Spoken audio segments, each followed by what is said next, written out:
Hello everyone, आज हम करने वाले हैं चैप्टर द मून। आप प्लैनेट से भी इसको रिलेट कर सकते हैं, सोलर सिस्टम से भी कर सकते हैं, यानी कि ये बहुत अच्छा टॉपिक है जो कि आपके एसएसटी और साइंस में बहुत सारे टॉपिक्स को कनेक्ट करता है। तो देखते हैं कुछ questions related to topic the moon, solar system, planet.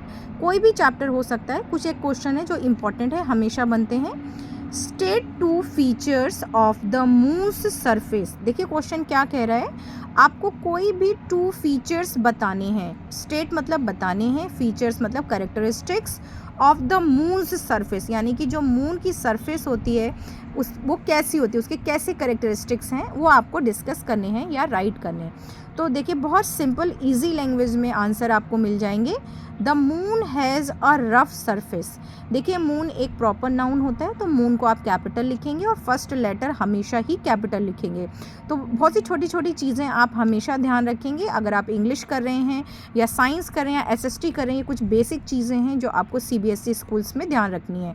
तो the moon has rough surface, पहला पॉइंट हो गया सिंपल लैंग्वेज में कि जो मून की सरफेस है वो कैसी है, रफ है, खुरदरी है, यानी कि बहुत स्मूथ नहीं है। It has plains and mountains, और इसके अंदर क्या है, कहीं कहीं क्या है, आपको माउंटेन्स इस तरीके से देखने को मिलेंगे और कहीं बिल्कुल प्लेन्स दिखाई पड़ेंगे। तो ये इनकी सरफेस इस तरीके से। देयर आर बिग, बहुत बड़े, deep and round hollow surface on it, यानी कि कहीं पे आपको बहुत बड़े बड़े गहरे गोल, हॉलो मतलब खाली, बड़े बड़े डिग गड्ढे मिलेंगे। होलो यहाँ पे कहने का मतलब है आपको खाली गड्ढे दिखाई पड़ेंगे, पिट आप बोल सकते हैं। तो मून की जो सरफेस है वो कैसी है, रफ है, प्लस कहीं पे प्लेन्स हैं, प्लेन का मतलब बिल्कुल स्मूथ जगह है, और कहीं पे माउंटेन है। और ये जो गड्ढे होते हैं, बहुत पूछा जाता है, जो बिग बिग डीप जो आपके यहाँ पे पिट होते हैं, गड्ढे होते हैं, उनको क्या बोलते हैं, क्रैटर्स। ये अलग से भी क्वेश्चन पुटअप किया जाता है। The moon has big holes या होलो पिट्स, दैट इज कॉल्ड क्रैटर्स। तो ध्यान रखिएगा क्रैटर्स वर्ड। नेक्स्ट क्वेश्चन क्या कह रहे हैं, describe the total solar eclipse. देखिए टोटल वर्ड ना भी हो तो भी आपको सोलर एक्लिप्स तो ज़रूर याद करना है, ये बहुत पूछा जाता है। जब मून, सन, अर्थ ये तीनों स्ट्रेट लाइन में होते हैं तो कोई ना कोई एक्लिप्स बनता है। इसको हम हिंदी में ग्रहण बोलते हैं, जैसे सूर्य ग्रहण, चंद्र ग्रहण। तो इंग्लिश में सोलर एक्लिप्स क्या है, देखिए When the moon comes between the sun and the earth। देखिए अगर यहाँ पे फर्स्ट ऑफ ऑल क्या है, सन है, यहाँ पे बड़ा सा सन है, और यहाँ पे ऑन द वे अगर बीच में मून आ जाता है और इधर कौन है, छोटा सा अर्थ है, तो सन की जो लाइट होगी वो मून ब्लॉक कर लेगा। ब्लॉक क्यों करेगा, क्योंकि मून ओपेक है। ओपेक क्या होता है, जो लाइट को जाने नहीं देता, अपने से क्रॉस नहीं होने देता है। तो जिसकी वजह से मून क्या करेगा, इसको रोशनी को ब्लॉक करेगा और उस एरिया में रोशनी नहीं पड़ेगी और वहाँ डार्क हो जाएगा। तो ये डार्क पोर्शन जो होता है, जहाँ पे पूरा डार्क है, कम्प्लीटली डार्क है, तो उसी को हम क्या बोलेंगे, टोटल सोलर एक्लिप्स। तो पहले तो सोलर एक्लिप्स समझ लें। When moon comes between sun and earth, जब मून घूमते घूमते रिवॉल्व करते हुए सन और मून के बीच में आ जाता है तो मून की वजह से शेडो बनती है अर्थ के ऊपर, और इस डार्क एरिया को, जहाँ पे बहुत अंधेरा होता है, उसको हम सोलर एक्लिप्स कहते हैं। इंग्लिश में देख लें, when the moon comes between the sun and the earth and the sun light is completely block. आपको टोटल में ये वर्ड ऐड कर लेना है, कम्प्लीटली ब्लॉक्ड बाय इट, यानी कि इट कौन है यहाँ पे, moon. It is called total solar eclipse. I wish it is very clear to you कि टोटल सोलर एक्लिप्स क्या होता है। जब मून सन की लाइट को कम्प्लीटली ब्लॉक कर लेता है, हम उसको सोलर एक्लिप्स बोलते हैं। और सोलर एक्लिप्स में सन और अर्थ के बीच में मून आ जाता है, और ल्यूनर एक्लिप्स में सन और मून के बीच में अर्थ आ जाती है। ये आप ध्यान रखिएगा। डायग्राम ड्रॉ कर सकते हैं आप ब्यूटीफुली राउंड शेप में। अभी आप ये मेरे ऊपर मत जाएं क्योंकि मैं एक्सप्लेन कर रही हूँ।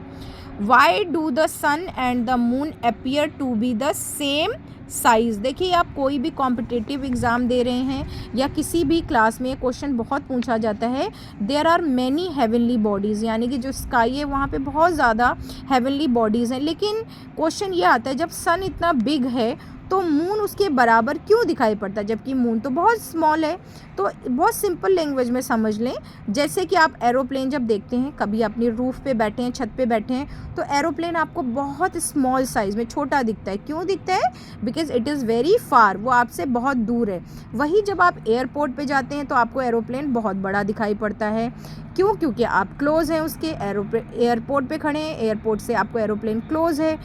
इसी तरीके से जो सन है ना वो बहुत दूर है, जबकि मून जो है ना वो क्लोज़ है। ये क्लोज़ होने की वजह से ये आपको इक्वल साइज़ में दिखाई पड़ते हैं, जबकि मून बहुत छोटा है। तो अब आंसर देख लें। Although the sun is much bigger than the moon, both of them appear to be the same size because the moon is much closer। बहुत सिंपल सी बात है कि जो मून है वो सन से बहुत क्लोज है, इसीलिए ये जो है ना बहुत छोटा दिखाई पड़ता है, शॉर्ट दिखाई पड़ता है सन, जबकि मून बहुत क्लोज होने की वजह से बड़ा दिखाई पड़ता है और सन इक्वल दिखाई पड़ा या छोटा दिखाई पड़ रहा है, क्योंकि वो अपनी डिस्टेंस को क्या कर रखा है, अपने अर्थ से बहुत दूर है, तो डिस्टेंस की वजह से बहुत स्मॉल नज़र आ रहा है। नेक्स्ट क्वेश्चन देखेंगे, what is an opaque object. बहुत पूछा जाता है ये सीनियर क्लासेस में भी, जूनियर में भी। वो सभी ऑब्जेक्ट जिनसे लाइट क्रॉस नहीं हो सकती या पार नहीं हो सकती, उनको ओपेक ऑब्जेक्ट बोलते हैं। इसकी प्रोनाउंसिएशन देखिएगा, OPAQUE, इसको ओपाक्यू बच्चे पढ़ते हैं, ये रॉन्ग है। और मैंने आपको प्रोनाउंसिएशन की वीडियो में भी बताया था कि बहुत से वर्ड होते हैं जो स्पेलिंग के अलग उनको बोला जाता है, तो दिस इज़ ओपेक। साइंस में ये बहुत पूछा जाता है, ट्रांसपेरेंट, ट्रांसल्यूसेंट, ओपेक ऑब्जेक्ट। तो वो ऑब्जेक्ट जो कि लाइट को पास नहीं होने देते हैं और शेडो बनाते हैं, ओपेक ऑब्जेक्ट कहलाते हैं। जैसे वॉल है, वॉल के पीछे कोई खड़ा है, आपको नहीं नज़र आएगा, लेकिन एक ट्रांसपेरेंट शीट है, उससे आप देखोगे तो आपको सब नज़र आएगा। तो इसी को ओपेक ऑब्जेक्ट कहते हैं। The object that do not allow light to pass through them are called opaque object, for example book. Next question देखेंगे हम, व्हाट इज़ वेदर सैटेलाइट। देखिए, जो सैटेलाइट होती हैं वो क्या है, हेवनली बॉडीज़ हैं जो प्लैनेट के चारों तरफ घूमती हैं, उनको हम सैटेलाइट बोलते हैं। सैटेलाइट दो टाइप की होती हैं, नेचुरल सैटेलाइट जो नेचर में अपने आप से रिवॉल्व करती हैं, जैसे मून जो है ना अर्थ के चारों तरफ घूम रहा होता है, वो नेचुरल सैटेलाइट है। और आर्टिफिशियल सैटेलाइट आर दो जो मैन बनाते हैं और उनको हम अर्थ के पास भेजते हैं, यानी कि वो रिवॉल्व करें जाके। तो इसी तरीके से एक सैटेलाइट है आर्टिफिशियल वेदर सैटेलाइट। तो वेदर सैटेलाइट क्या है, तो सबसे पहले आपको लाइन लिखना है, weather satellite is an artificial satellite and which gives the message या इंफॉर्मेशन अबाउट द वेदर।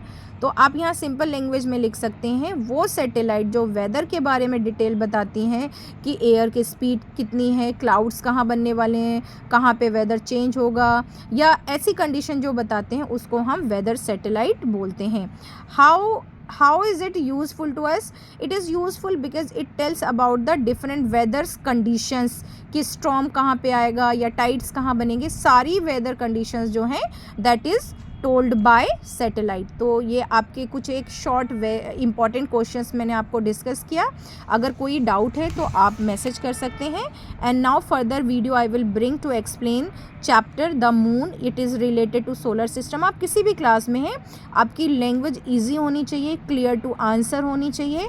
अगर कोई डाउट है, कुछ समझ नहीं आया है, तो आप मैसेज कर सकते हैं और बने रहें मेरे साथ किसी दूसरे बेटर वीडियो के लिए। अगर आपको चैनल अच्छा लगा हो, सिंपल चैनल, सिंपल लैंग्वेज में बच्चों को एक्सप्लेन करना टारगेट है। कोई ऐसा नहीं है कि छोटा क्लास बड़ा क्लास, नॉलेज का कोई बैरियर नहीं है, बाउंडेशन नहीं है। तो किसी भी क्लास के लिए आप वीडियो को देख सकते हैं, अपनी नॉलेज को अपडेट कर सकते हैं। वीडियो को आपको बैठ के देखने की ज़रूरत नहीं होती, मैं हमेशा अपने चैनल में बोलती हूँ, आप सुन के भी इम्प्रूव कर सकते हैं। तो क्विकली हम एक बार समराइज़ करते हैं, आज हमने क्या देखा। हमने आज अब पढ़ा आर्टिफिशियल सैटेलाइट कौन सी होती हैं, वो सैटेलाइट जो मैन मेड होती हैं। और एक्लिप्स क्या होते हैं, वो एक्लिप्स दो टाइप के होते हैं जो कि सन की रोशनी को ब्लॉक करते हैं। सोलर एक्लिप्स में सन और अर्थ के बीच में कौन आ जाएगा, मून आ जाता है, जबकि ल्यूनर एक्लिप्स में सन और मून के बीच में अर्थ आ जाएगा। इसी तरीके से हमने वेदर सैटेलाइट पढ़ा जो वेदर के बारे में इंफॉर्मेशन देगा, weather satellite. Craters, what are craters, जो मून में बिग बिग होल्स होते हैं, बड़े बड़े गड्ढे होते हैं, उनको क्रेटर्स बोलते हैं। मून की सरफेस कैसी होती है, रफ होती है। और सन और मून इक्वल साइज़ में क्यों नज़र आते हैं, क्योंकि मून जो होता है वो बहुत क्लोज़ है, क्लोज़ वाली चीज़ें जो होती हैं वो एक्चुअल साइज़ में दिखाई पड़ती हैं, जबकि सन है ना वो बहुत दूर है। मून इतना भी क्लोज़ नहीं है but compare to sun it is close. उसके बाद में हमने देखा ओपेक ऑब्जेक्ट क्या है, तो ओपेक ऑब्जेक्ट वो होते हैं जिनके आर पार हम देख नहीं सकते हैं। और इस तरीके से आपके कुछ सिंपल ईजी से टॉपिक हमने इस वीडियो में कवर किए और आप सुन सकते हैं। Thank you, have a nice day. बने रहें प्रिया अफसाना मोरालिटी चैनल पर।